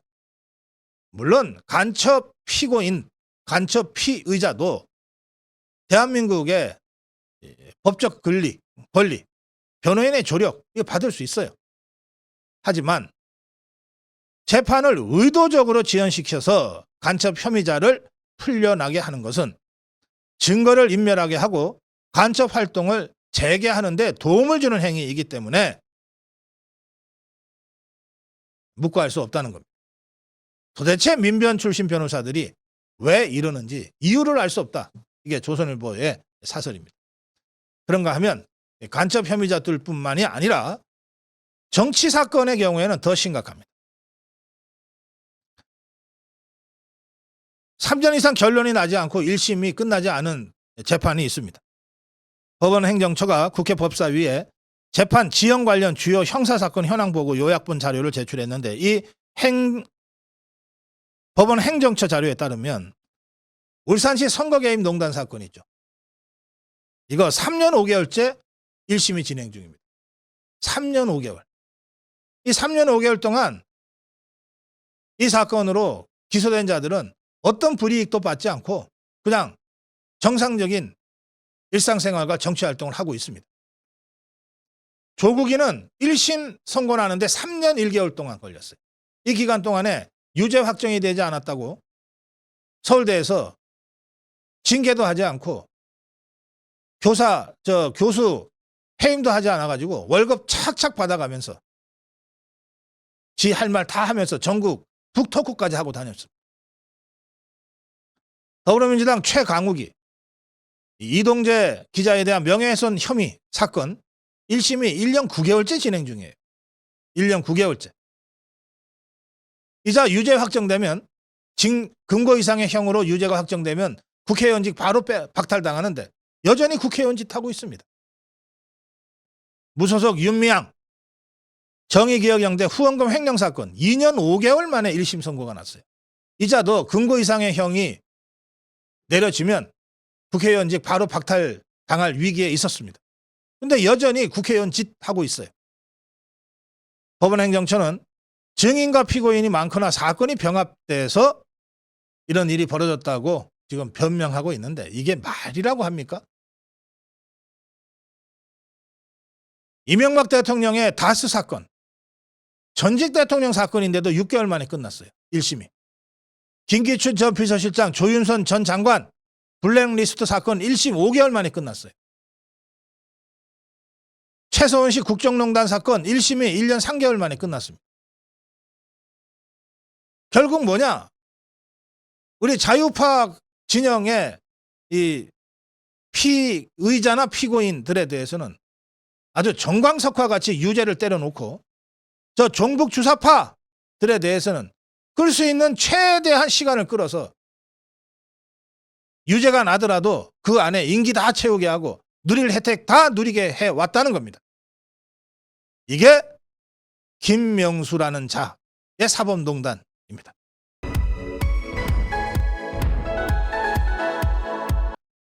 덴마크 17번 거부한 문재인.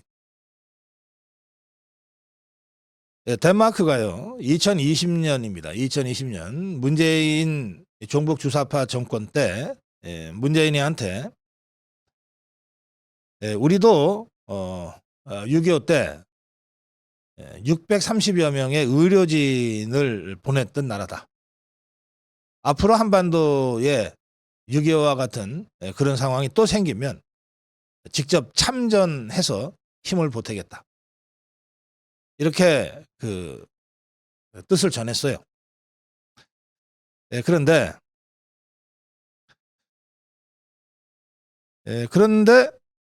이 문재인 종북 주사파 정권이 그걸 거부해 버렸어요. 도와주겠다는데 이걸 거부한 겁니다.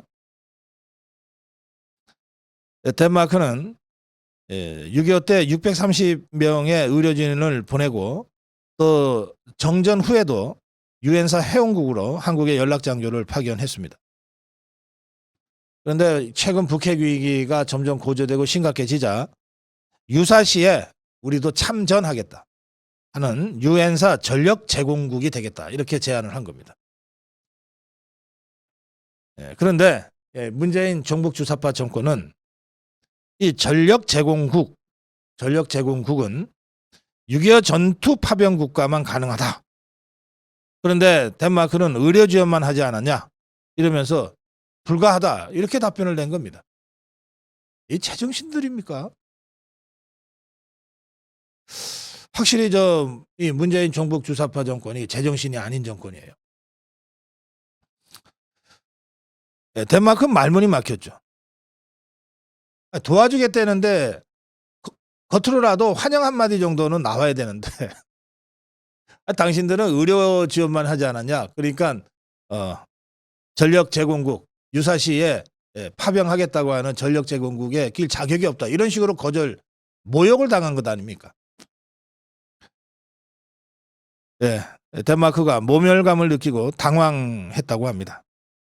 그러면서 주한 미군과 유엔사 사이에서 야, 그 우리가 알던 한국 맞냐? 라는 얘기가 나왔다는 겁니다. 그렇죠. 문재인 종북 주사파 정권은 이 미국과 유엔 참전국들이 알던 그 한국이 아니었습니다. 정말 심한 배신감, 모멸감 이런 것들을 느꼈을 것 같습니다. 그런데 아무리 그래도 그렇지 이건 말이 안 되는 것 아니냐. 야, 그거 진짜 그랬냐? 확인 좀 해봐라. 덴마크가 그 방침이 맞는지 재확인해달라는 공문을 국방부에 보냈어요. 문재인 정권 때 국방부에 보냈어요. 유엔사든 외교부에다가 공문을 보냈습니다.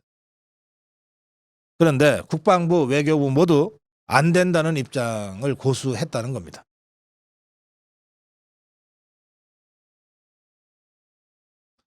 덴마크는 너무 황당하니까 외교전쟁을 벌이는 수준으로 재검토 요청을 했습니다. 2020년 5월부터 2022년 1월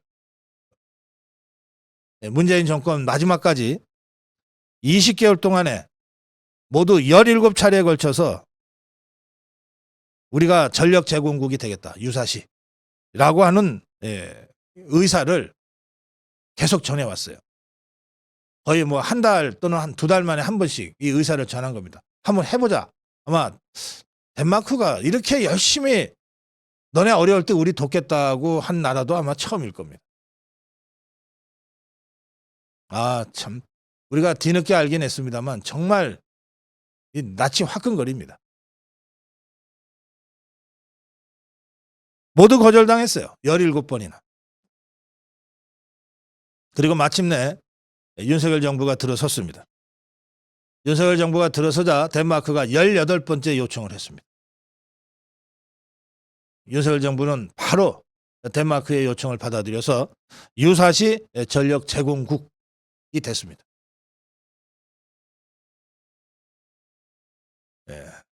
이 관계를 잘 아는 군 관계자는 애초 이 문제는 문재인 종북 주사파 정권이 유엔 사령부를 축소하려다가 불거진 것이다. 어떻게든 유엔사를 없애버리려고 평화협정이니 뭐니 종전선언이니 뭐니 이런 것들을 하려고 하지 않았습니까? 그러던 판에 유사시 전력 제공국이 되겠다고 완전히 종북 주사파들의 생각과 정반대되는 제안을 덴마크가 해오니까 아마 지것들도 당황했을 것 같아요. 그래서 17번이나 거절을 했던 것 같습니다. 당시 국방부 관련자들 17번이나 요청을 했고 국방부 외교부가 다 그걸 거절했다고 하니 거절했던 자들이 있지 않겠습니까? 또 이 정도 문제라면 분명히 문재인 청와대의 국가안보실에서 논의하고 지시하고 이렇게 이루어졌을 겁니다. 문재인한테도 당연히 보고가 됐을 겁니다. 그런데 이것들 전부 일제히 약속이 난 듯이 입을 쳐 닫고 있습니다.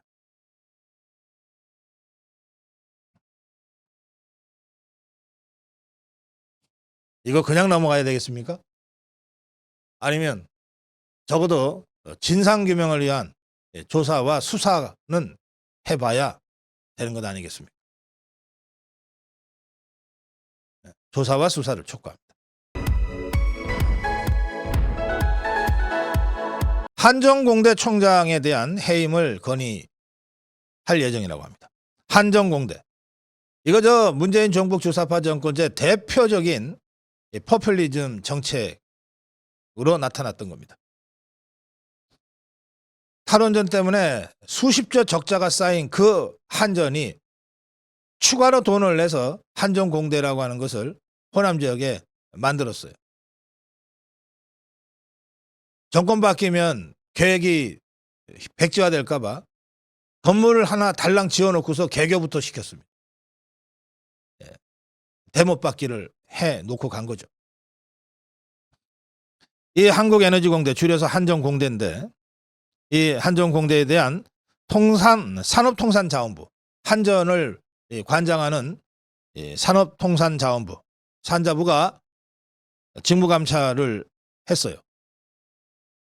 했더니 이런 사실들이 줄줄이 고구마 줄기처럼 터져 나왔습니다. 한전공대 A라는 교수, 지난해 연구비 530만 원을 무선 핸드폰 사고, 신발 건조기 사고, 공기청정기 사는데 쓴 것으로 확인이 됐습니다. 아, 이거 참 정말. 아니, 연구비를 받아가지고 신발 건조기.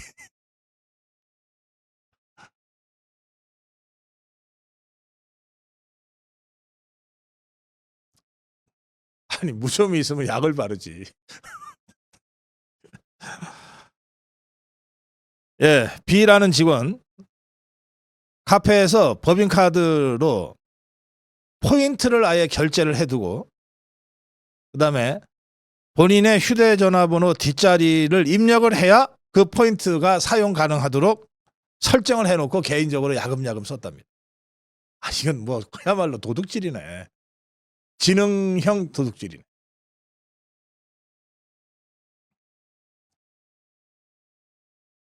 윤의준이라는 자가 한전공대 총장인데, 이 자는 이런 관리 감독을 전혀 제대로 하지 않았을 뿐만 아니라 자신도 업무 추진비 집행이나 관리에 문제가 심각해서 결국 산자부는 김의준 한전공대 총장을 해임하라고 이사회에 건의했다고 합니다.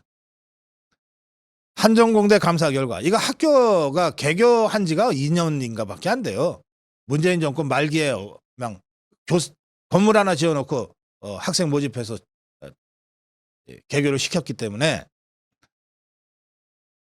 그런데 그 사이에 교수나 법인, 교수나 직원 등이 법인카드 부정 사용 건수가 그 사이에만 264건, 1억 2,600만 원. 쉬는 날에 영수증 증빙 자료도 없이 사용한 건수가 158건, 670만 원.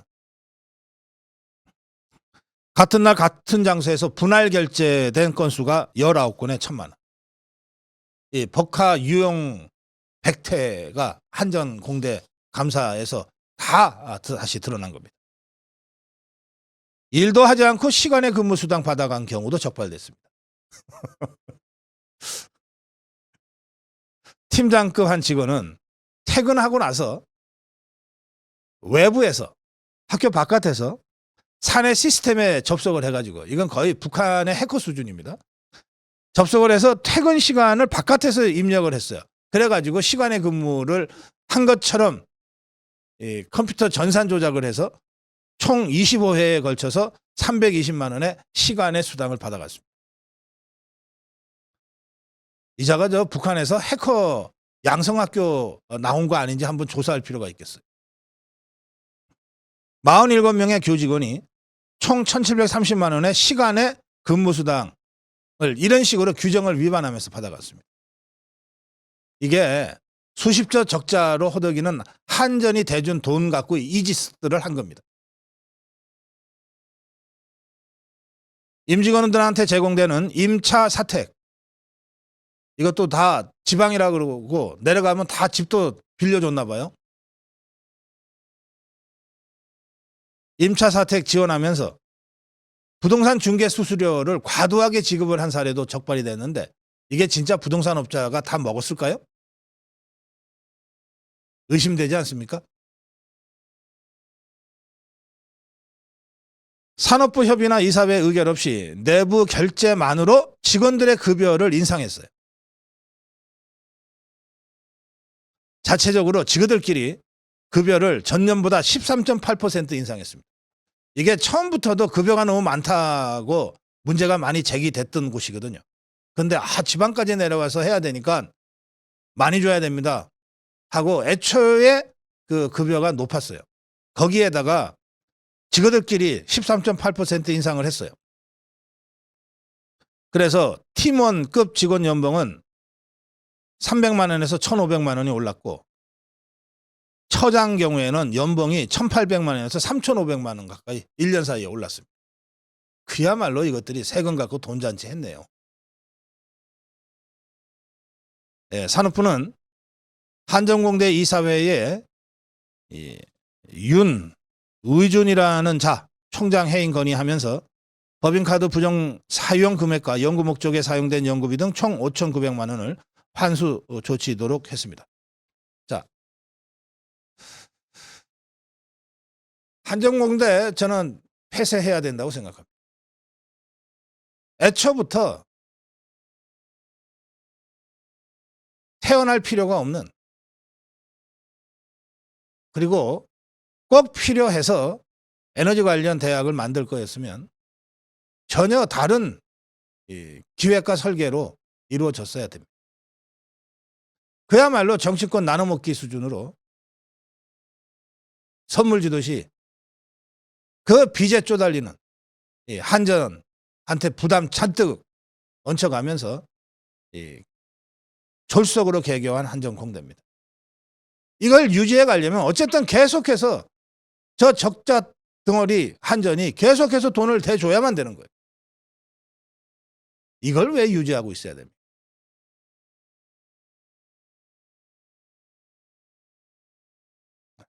한전공대 조기 폐쇄를 포함한 전면 재검토, 또 적어도 유지할 경우에도 이런 모럴 해저드와 방만한 세금 나눠먹기가 완전히 근절될 때까지 강력한 구조조정과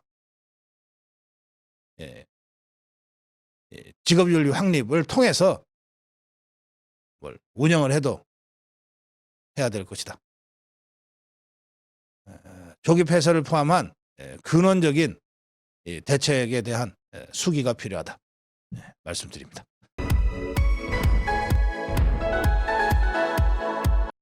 이 파렴치한 위선, 이건 그야말로 파렴치한 겁니다. 서울 남산에 가면요,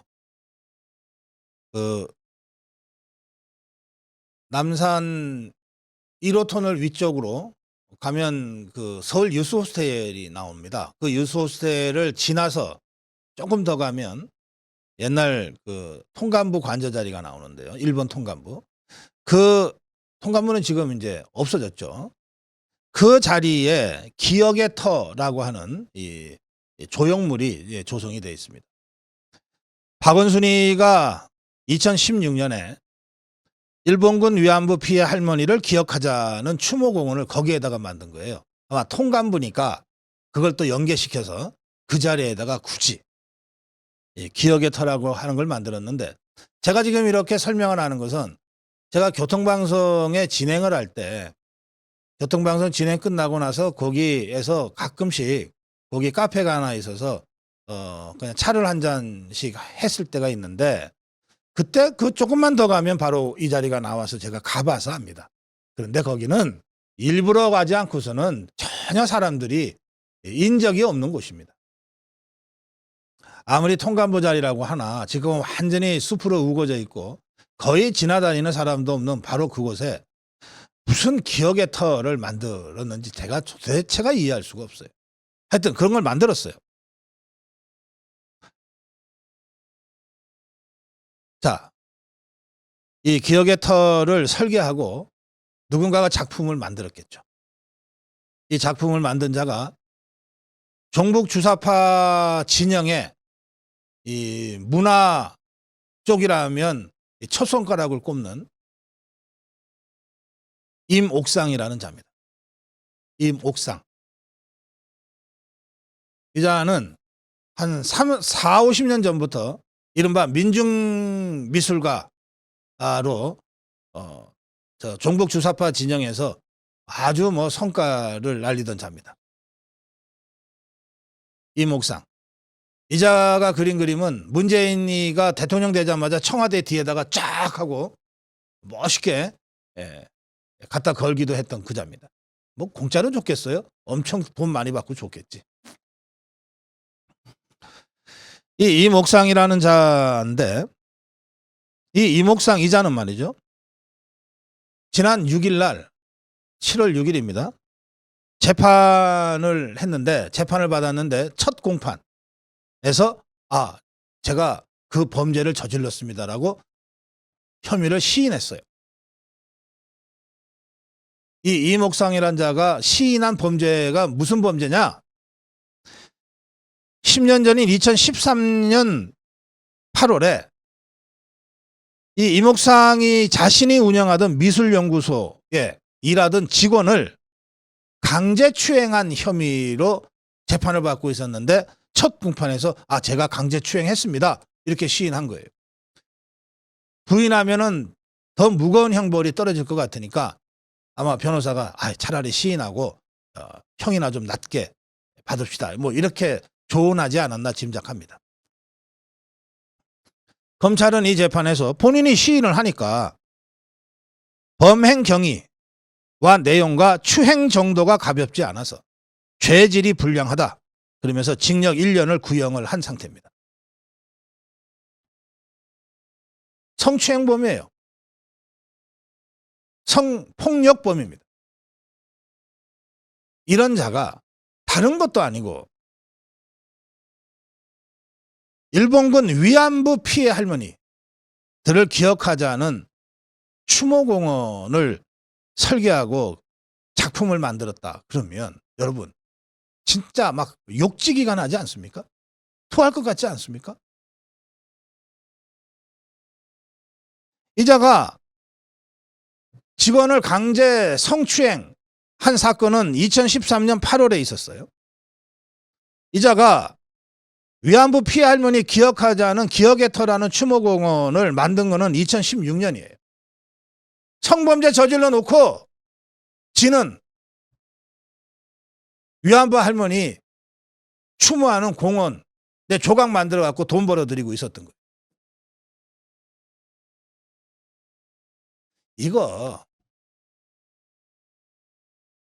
이거 파헤쳐 없애버려야 되는 거 아닙니까?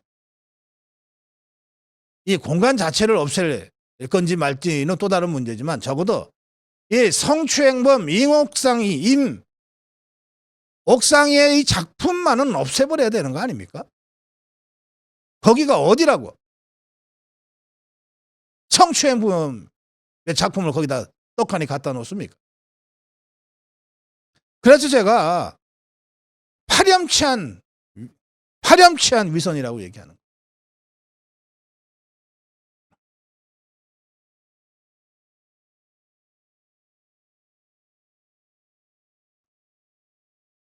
문재인이는 바로 이 성추행범 임옥상이가 그린 박근혜 대통령 탄핵 집회 관련 그림을 청와대 본관에다가 떡하니 걸어놨어요. 이자는 한 40여 년간 이 민중미술가의 선봉에 서 있었기 때문에 이자의 작품은 우리나라 전역에 널려 있습니다. 대표적으로 청계천에 있는 전태일 열사 동상, 노무현 무덤의 그 박석, 민주당사에 있는 김대중 노무현 흉상, 이거 다 임옥상의 작품이에요. 공짜로 했겠어요? 이것들이 어떤 자인데?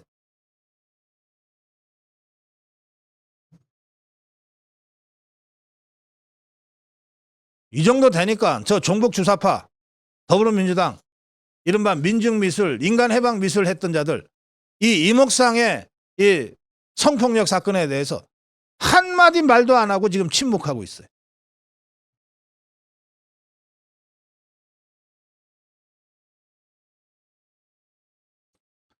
이 이목상이가 제작한 그림, 벽화, 조형물, 미술품 전국 각지에 어림잡아 100여 개가 산재해 있다고 합니다. 엄청 돈 갖다 버렸네. 이 공공미술 말이죠. 저 이게 언젠가 한 번은 제가 말씀을 좀 드리려고 했는데, 지금 공공미술은 웬만한 빌딩 앞에 그 조형물들이 하나씩 서 있잖아요. 이게 그 제 기억으로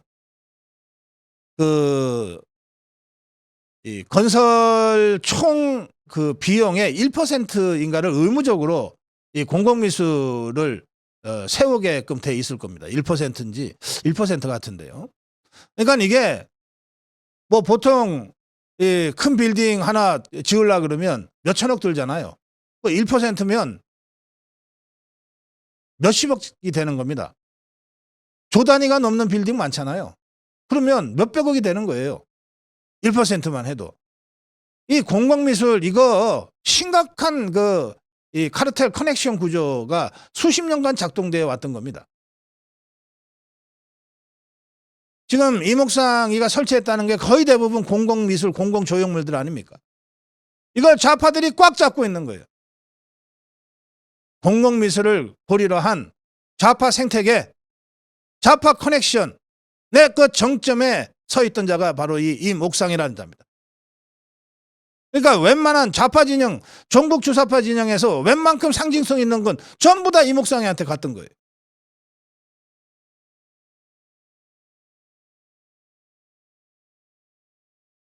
이 자는 경기도 광주의 위안부 할머니들의 그 쉼터, 나눔의 집이라고 있는데요. 그 나눔의 집에 이 위안부 피해 할머니 기린다고 만든 대지 어머니 연작 중 하나도 전시해 놨어요. 자,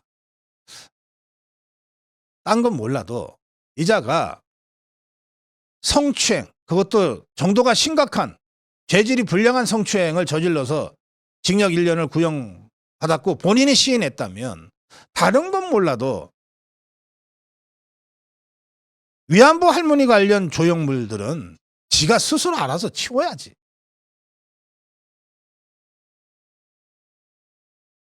최소한의 염치가 있다면 알아서 치워야지.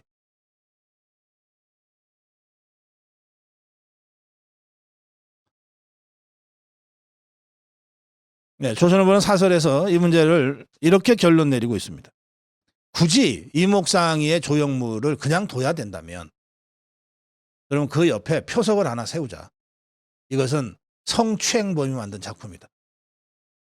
고성국TV는 자유우파의 유일 정론 방송입니다. 고성국TV는 윤석열 정권을 지켜내고 2024년 총선을 승리로 이끄는데 모든 힘을 다 쏟아부을 것입니다. 고성국TV가 어떠한 외압에도 흔들리지 않고 오로지 자유우파의 정론방송으로 나아갈 수 있도록 후원해 주십시오.